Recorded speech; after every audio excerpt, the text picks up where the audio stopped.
doing today? Good. How are you? Good. What is your name? Calvin? Calvin. So, how'd you hear about the Dear Someone project? I had a friend who told me about it, and I watched the first few episodes and was connected to it and got struck by it. So, Well, since you see the episodes before, as you know, there's to your right hand side there's a yellow envelope. Would you please open it and read it aloud to the camera? yep.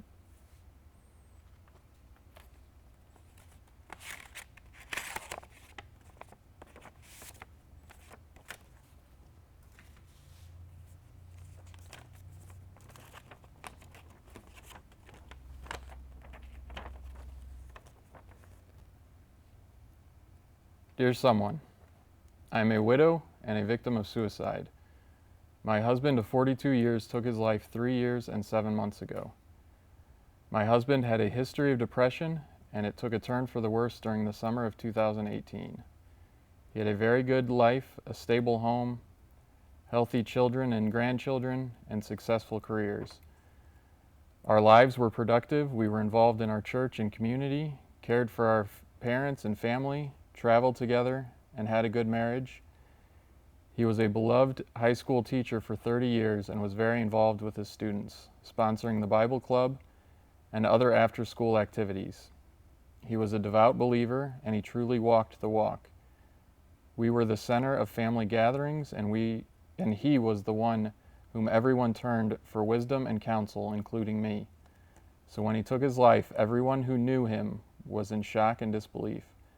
My children and I were and continue to be devastated by our loss. My husband did not want anyone to know about his depression, and I honored his wishes. The depression did not lift as before, but became worse despite medication and visits to the psychiatrist. I became desperate and finally had to break his confidence and turn to my pastor. I was scared, but hopeful. He resumed taking antidepressants and began counseling, and I asked him if he had thoughts of harming himself, and I remember clearly him saying that he would never hurt our family or me, and I believed him. We prayed and read the Bible together. I constantly encouraged him that this too shall pass, and believed it would. But for whatever reason, I will never understand, he became hopeless and took his life on a Sunday morning after we had gone on a bike ride together.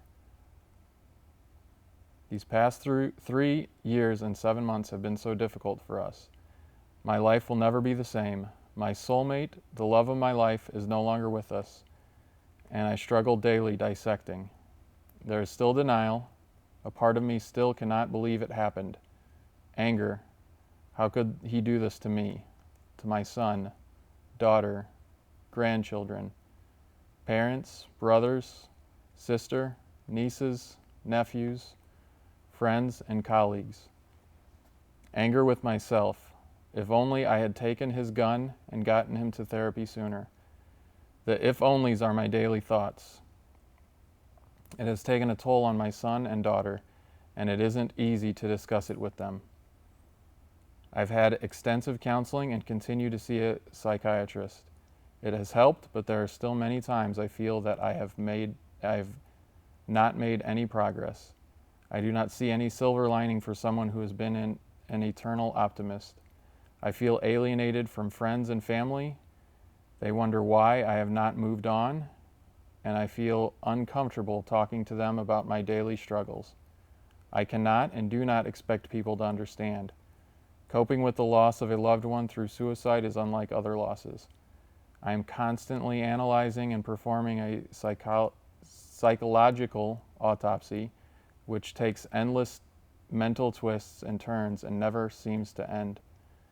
There are dreams and nightmares, sleepless nights, loss of focus, and catastrophizing everyday incidents. Dear someone, if you think your family and friends would be better off without you, you are wrong. The loss of one person through suicide has a ripple effect and ruins lives.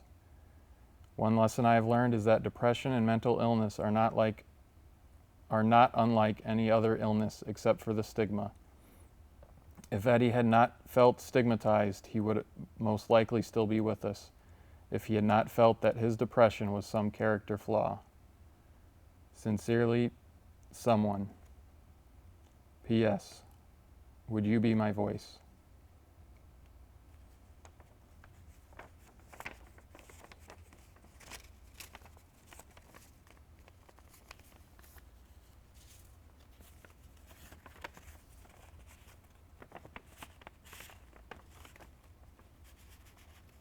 Calvin, are you a husband? Yes.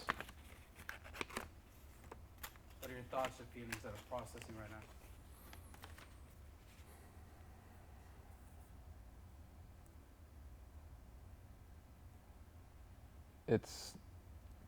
It's hard because I've known people in that situation where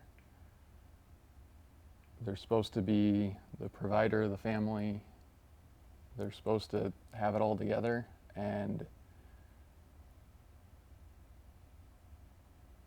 when they feel like they're not doing that, they get to that same spot. And so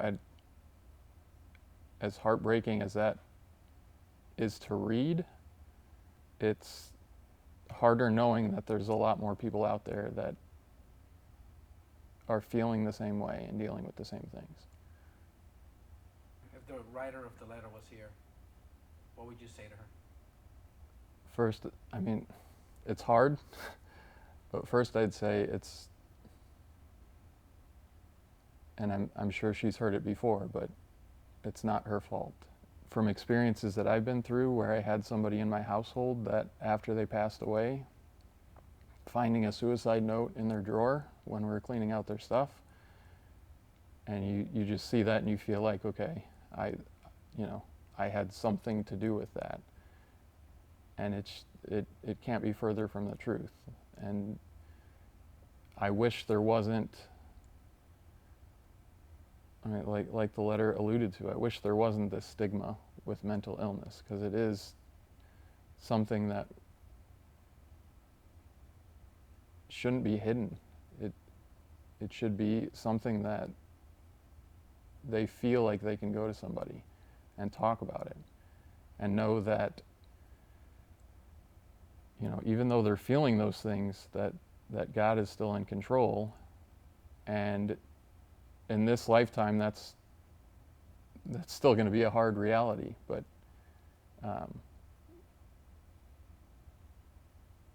I feel like there wasn't that stigma that you can't speak of it, and nobody can know that this is what you're going through.